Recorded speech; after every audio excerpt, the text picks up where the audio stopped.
জটিল। এই দুইজনকে একসাথে বাঁচানো আমাদের পক্ষে সম্ভবপর নয়। হয়তো মাকে বাঁচাতে হবে, না হয় সন্তানকে বাঁচাতে হবে। সবাই চিন্তা করলো কি সিদ্ধান্ত নেওয়া যায়। সবাই বলে মা থাকলে সন্তান আরো আসবে। সবাই বলছে আত্মীয় স্বজন, স্যার ডাক্তার মাকে বাঁচান। ডানে বলে মাকে বাঁচান, সামনেওয়ালা মাকে বাঁচান, পিছনওয়ালা মাকে বাঁচান। আপনার ছেলের গোষ্ঠী বলে মাকে বাঁচান, মেয়ের গোষ্ঠী বলে, পরিবার বলে মাকে বাঁচান। সবাই বলে মাকে বাঁচান।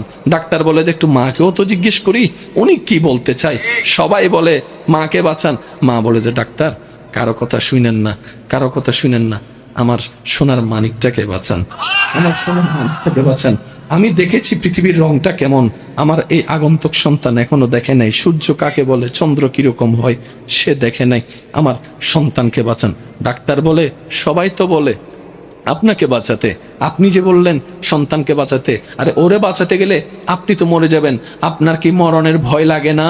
পৃথিবীতে বাঁচতে ইচ্ছা করে না? মা বলে সন্তানকে মেরে ওই জীবন আমার দরকার নাই, ওই বাঁচার দরকার নাই। এবার জগৎ দেখে বলে এই প্রেম তুমি কুত্থেকে পাইলা, এই মায়া তুমি কুত্থেকে পাইলা? তুমিও তো মানুষ, তোমারও তো রাগ থাকার অধিকার আছে, তোমারও তো নিজস্ব একটা ব্যক্তিগত জীবন আছে, ক্ষোভ থাকার অধিকার আছে, বিরক্ত হওয়ার অধিকার আছে। সেই মেয়ে আজকে সবকিছু এত মায়ার উপরে সব বিলীন করে দিলা, ব্যাপার কি? তখন মা বলে যতদিন আমার সন্তান পেটে আসে নাই এটা ছিল শুধু পেট, বাতান বাতান। যখন সন্তান এসেছে এটা আর বাতান নাই, এটা রেহেম হয়ে গিয়েছে, ওই রহমান নামের দয়ার সাথে সম্পৃক্ত হয়ে গিয়েছে। যার কারণে ব্যক্তিগত মানুষ হিসেবে যে ক্ষোভ থাকার দরকার ওই ক্ষোভ আর না হয়ে মায়াটা বেড়ে গিয়েছে। রাগের জায়গায় মায়া বেড়ে গিয়েছে, শাসনের জায়গায় মায়া বেড়ে গিয়েছে।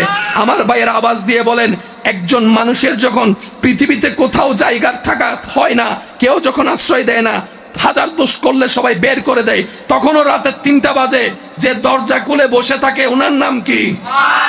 আরো জোরে বলেন। আমাদের ভুলের জন্য আমাদের মা সবসময় বকা শুনতে হয়, সবার, কম বেশি সবার। বাবারা বকে, ভুল করি আমরা, বকা শুনে মা, ফেল করি আমরা, বকা শুনে, বলেন না ভাইয়া, বকা শুনে মা ঘর থেকে বের করে দেয়। ঘর থেকে বের করে দেয় কে? রাতে 3টা বাজে দরজা খুলে দেয়।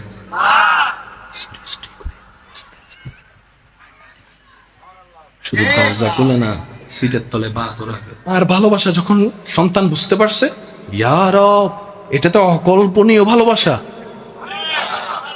এবার রব বলে